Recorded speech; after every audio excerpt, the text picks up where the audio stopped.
मैं जो आपको बता रहा हूं बेटे कि हम लोगों को, मैंने कल भी कहा था कि कोई भी चीज आप जब करें तो बेटे उसको मन लगा के करें। ये जो पढ़ाई है बेटे ये समय मांगती है। क्या मांगती है? समय। क्योंकि कम समय में ये नहीं, कोई बच्चा ये सोच रहा हूं मैं 30 मिनट में ही टॉप कर जाऊंगा या 1 घंटा पढ़ाई करने से रेगुलर मैं टॉप कर जाऊंगा, तो वो नहीं हो सकता बेटे। ये समय मांगती है। और बेटे जैसे सफलता को कहा जाता है, सफलता समय मांगती है। और समय जो होता बेटे वो संघर्ष करना पड़ता। समय संघर्ष मांगता है। जितना समय आप मेहनत करेंगे, संघर्ष करेंगे, उतना कामयाबी की नींव आप रखेंगे। और मैं हमेशा कहता हूं बेटे, हर बार गरीब का बच्चा इतिहास रचता है, क्योंकि उसे इतिहास रचने का मौका भगवान देता है।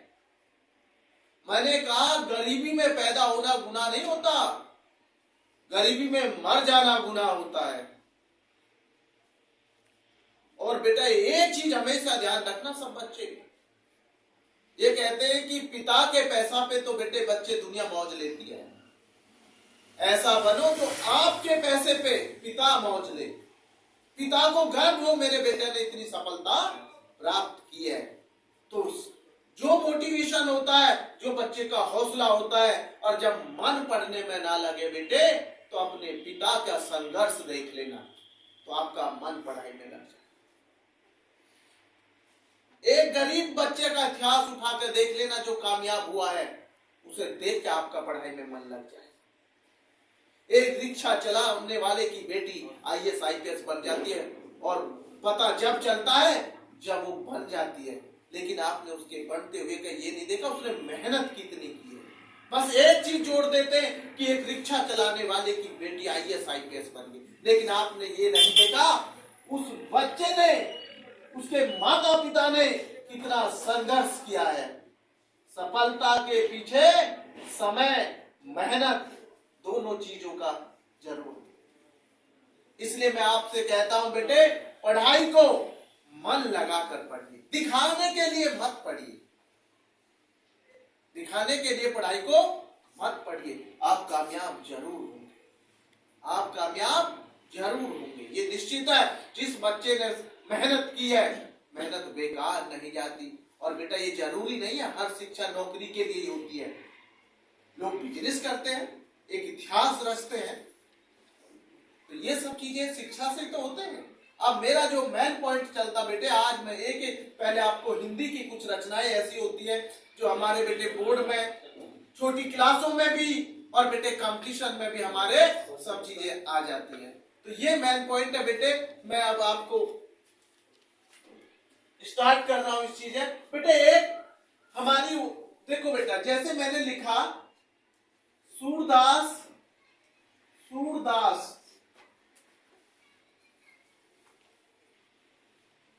की रचना, सूरदास की रचना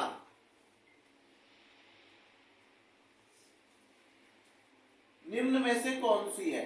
मैं विकल्प दूंगा आपको बेटे और आप इसे टिक करेंगे। नहीं बेटे, समझ में, निम्न में से कौन सी है?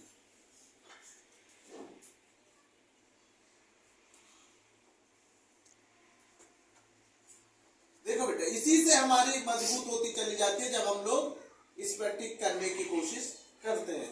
तो ये हमारा सबसे मेन पॉइंट है बेटे कि हमें, देखो मैं आपको ऑप्शन दूंगा आज बेटे।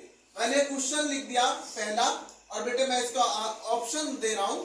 नंबर 1 गीतावली, गीतावली। नंबर 2 कवितावली,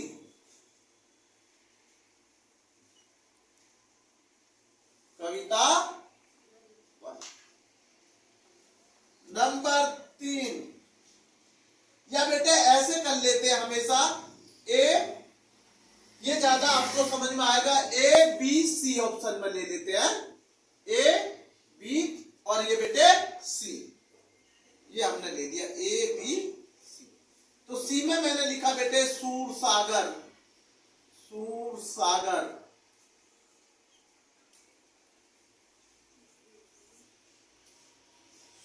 सागर। और बेटा ये मैंने लिख दिया डी में विनय पत्रिका। क्या बेटे, मैं डी में जो लिख रहा हूं बेटे, ये मैं थोड़ा ऑप्शन को बेटा इन्हें सही कर देता हूं कि आपको क्लियर समझ में आए बेटे। या मैंने बी लिख दिया, ये बी हो गया, ये ऑप्शन सी हो गया और ये ऑप्शन डी हो गया बेटे। यहां मैंने लिख दिया विनय पत्रिका, विनय पत्रिका। ये मैंने बेटे 4 ऑप्शन लिख दिया आपके पास हमारा क्वेश्चन पेपर में। क्योंकि बेटा आप सब समझते हैं कि कोई गवर्नमेंट कंपटीशन होगा तो विकल्प आएंगे, उनमें से हमें बेटे ऑप्शन में टिक करना होता। अब हमारे यूपी बोर्ड में भी जो हमारे सीबीएसई में भी एमसीक्यू क्वेश्चन बहुत आते हैं, क्योंकि यूपी बोर्ड में 20 की मार्कशीट आती है हर पेपर की। तो वो ऐसे पेपर में रहते हैं, जब हमें ये क्लियर नहीं होगी तो बेटे हमारे गलत हो जाते। जैसे बेटे पहला, अब मैंने कहा सूरदास की रचना निम्न में से कौन सी है, मैं इसे समझाता हूं बेटा। गीतावली, गीतावली सूरदास की नहीं है, गीतावली सूरदास की नहीं है, क्योंकि ये तुलसीदास की है। हमें क्लियर करना है, ये नहीं कि विकल्प आंसर लगा दिया। अरे हमें वो सीखना है, अगर गीतावली आ जाए तो हमें ये पता लगे कि ये किसकी है। तो ये गीतावली है तुलसीदास की, तो ये तो हो नहीं सकती सूरदास की। कवितावली, कवितावली भी बेटे तुलसीदास की है। ये दोनों तो हट गए यार भी। अब ऑप्शन आया विनय पत्रिका, विनय पत्रिका भी बेटे तुलसीदास की है, क्योंकि सूरदास की है ही नहीं विनय पत्रिका।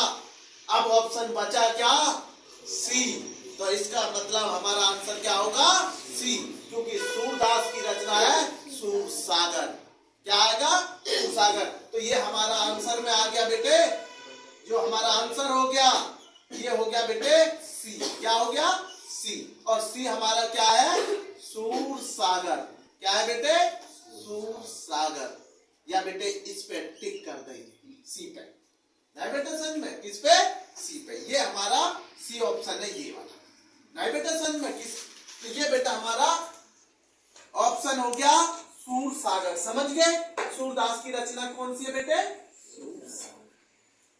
क्लियर है।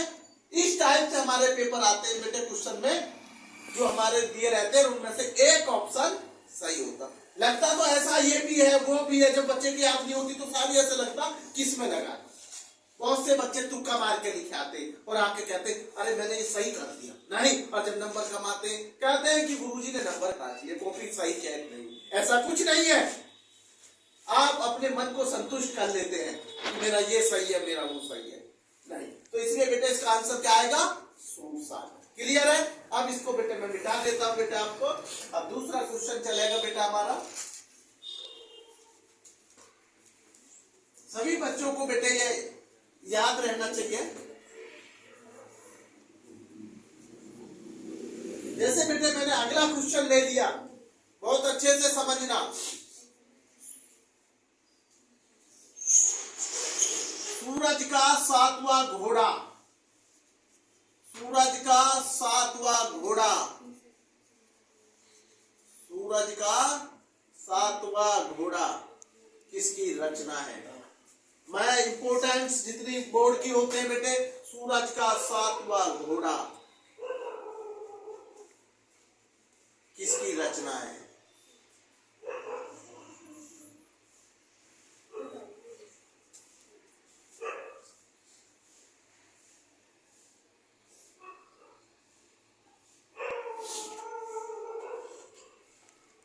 ये मेरा क्वेश्चन बन गया, सूरज का 7वां घोड़ा किसकी रचना है। इसमें ऑप्शन में डाल रहा हूं,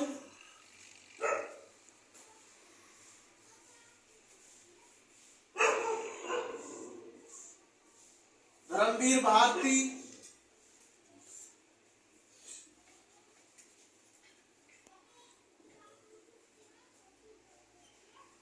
भी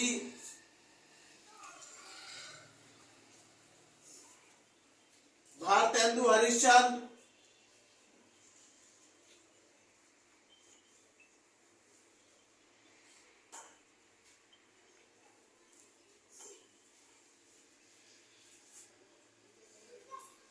नंबर सी जयशंकर प्रसाद,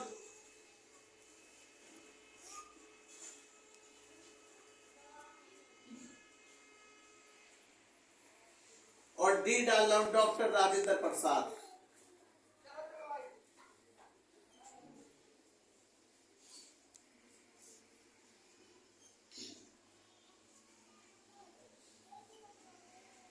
ये आपको सूरज का सातवां घोड़ा, सूरज का सातवां घोड़ा जानते हैं आप? सूरज का सातवां घोड़ा किसकी रचना है? धर्मवीर भारती की। सूरज का सातवां घोड़ा किसकी है? धर्मवीर भारती की। जयशंकर प्रसाद की सूरज का सातवां घोड़ा नहीं हो सकती, डॉक्टर राजेंद्र प्रसाद की नहीं है, और भारतेंदु हरिश्चंद्र की भी नहीं है। तो किसकी है? धर्मवीर भारती। इसका आंसर हमारा बेटे आ जाएगा ए। क्या आ जाएगा बेटे? ए का मतलब हुआ बेटे धर्मवीर भारती। ये हो गया बेटे धर्मवीर भारती का जो हमारा।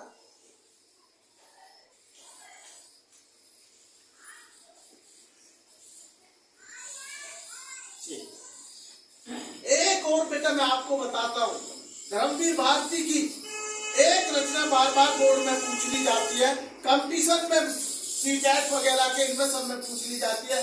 गुनाहों का देवता किसकी रचना है? गुनाहों का देवता बेटे, गुनाहों का देवता भी धर्मवीर भारती की ही रचना है बेटे। सच में किसकी है गुनाहों का देवता? धर्मवीर भारती की रचना।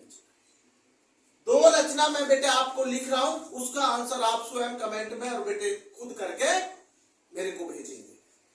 दो मैंने करा दिए, दो ऑप्शन मैं आपको दे रहा हूं क्वेश्चन, वो आपको मेरे को भेज देना। जैसे बेटे अगला क्वेश्चन मेरा स्टार्ट होता है, जिसका आंसर मैं आप ही मुझे देंगे।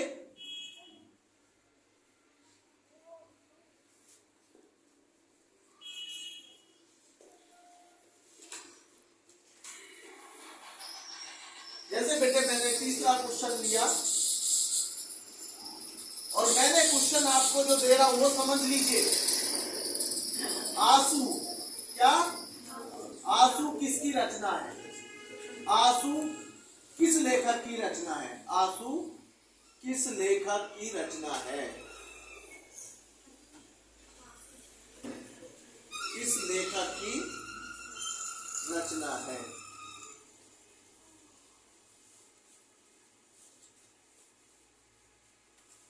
मैंने ऑप्शन में लिख दिया बेटे ए धर्मवीर भारती,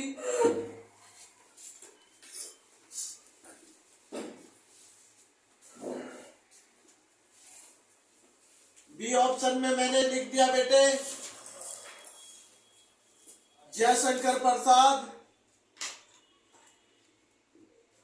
जयशंकर प्रसाद।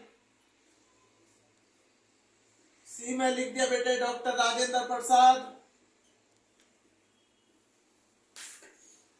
और डॉक्टर राजेंद्र प्रसाद बेटे हमारे प्रथम राष्ट्रपति भी रहे हैं।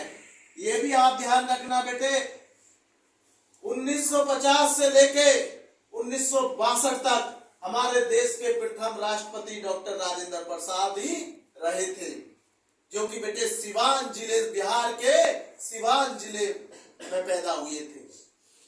ऐसा में बेटे ये इनके बारे में बेटा आपको ये पता होना चाहिए कि डॉक्टर राजेंद्र प्रसाद कौन। उसके बाद बेटे डी का हमारा क्वेश्चन ऑप्शन में आ गया बेटे आपका, मैंने लिख दिया बेटे आपका भारतेंदु हरिश्चंद्र।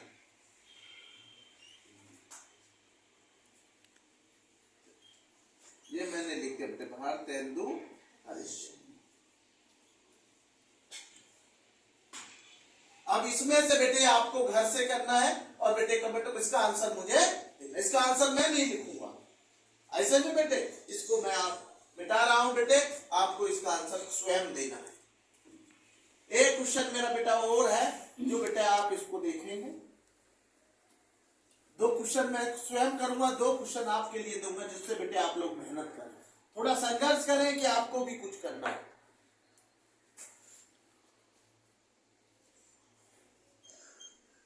ये मैं लिख रहा हूं बेटे,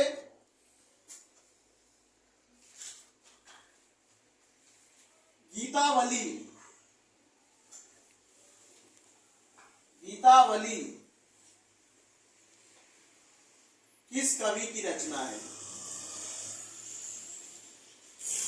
किस कवि की रचना है?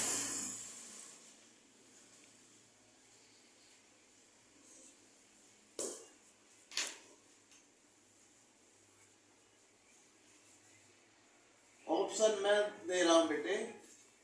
A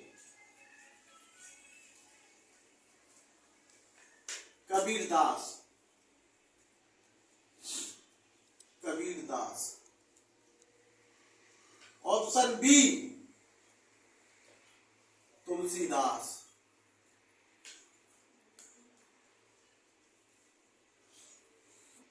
option C Surdas.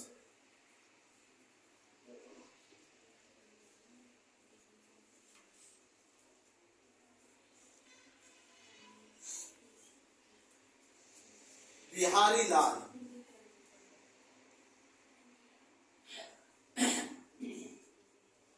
ये मैंने आपको ऑप्शन दे दिए, इसका आंसर स्वयं खोजेंगे। इसका आंसर मैं आपको नहीं बताऊंगा, जब नहीं आएगा जब मैं आपको बताऊंगा। इसका आंसर मैं नहीं होगा, मैं आंसर दूंगा बेटे, आप इसको पहले खुद स्वयं करें। अब आता है बेटे, देखो अब मैं हल करता हूं। अगले टाइप के क्वेश्चन कैसे बनते हैं बेटे? जैसे बेटे मैंने आपका क्वेश्चन लिख दिया,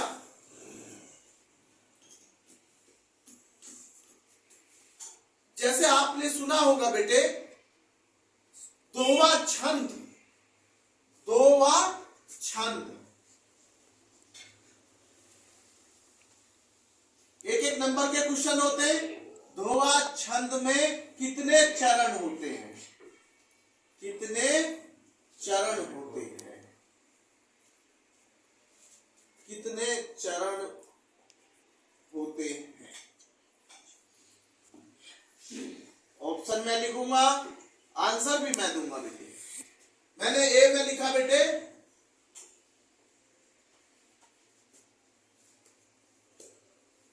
2।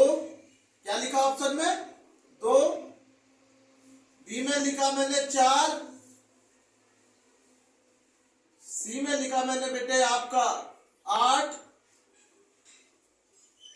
और ये मैंने लिखा बेटा आपका 13। ये मैंने बेटे क्वेश्चन क्या है पहले क्वेश्चन समझिए। दोवा छंद में कितने चरण होते हैं? हमने आपको परिभाषा भी समझाई है। जिस बच्चे को परिभाषा याद होगी वो बेटे पल भर में इसका आंसर क्वेश्चन पेपर में ये भी बदल के आ सकता है कि भाई दोवा छंद की परिभाषा उदाहरण सहित लिखिए। अगर विकल्प में नहीं है तो आपको हमने बताया दोवा छंद में 4 चरण होते हैं। आंसर तो यहीं से मिल गया। दोवा छंद में कितने चरण होते हैं? 4 चरण होते हैं। पहले और तीसरे चरण में 13 मात्राएं होती है और दूसरे और चौथे चरण में 11 मात्राएं होती है। इसे दोवा छंद कहते हैं। क्वेश्चन क्या था? दोवा छंद में कितने चरण होते हैं? इसका मतलब आप समझ गए होंगे कि इसमें 4 चरण होते हैं। क्या होते हैं? 4 चरण होते हैं। तो इसका आंसर आया बेटे बी। क्या आया? बी। इसका आंसर हुआ मेरे बेटे बी। और बी का आंसर है मेरे बेटे 4। क्या है? 4 चरण होते हैं। कितने चरण होते हैं? 4 चरण होते हैं। समझ गए? जब भी आपसे क्वेश्चन कितना भी बदल जाए पेपर में कि दोवा छंद में कितने चरण होते हैं, तो दोवा छंद में 4 चरण होते हैं। पहले और तीसरे चरण में 13 मात्रा होती है और दूसरे और चौथे चरण में 11 मात्रा होती है। इसे दोवा छंद कहते हैं। जैसे इसका उदाहरण कभी कभी पेपर में दे दिया जाता है उदाहरण, और ये पूछते हैं कि ये कौन से छंद का उदाहरण है।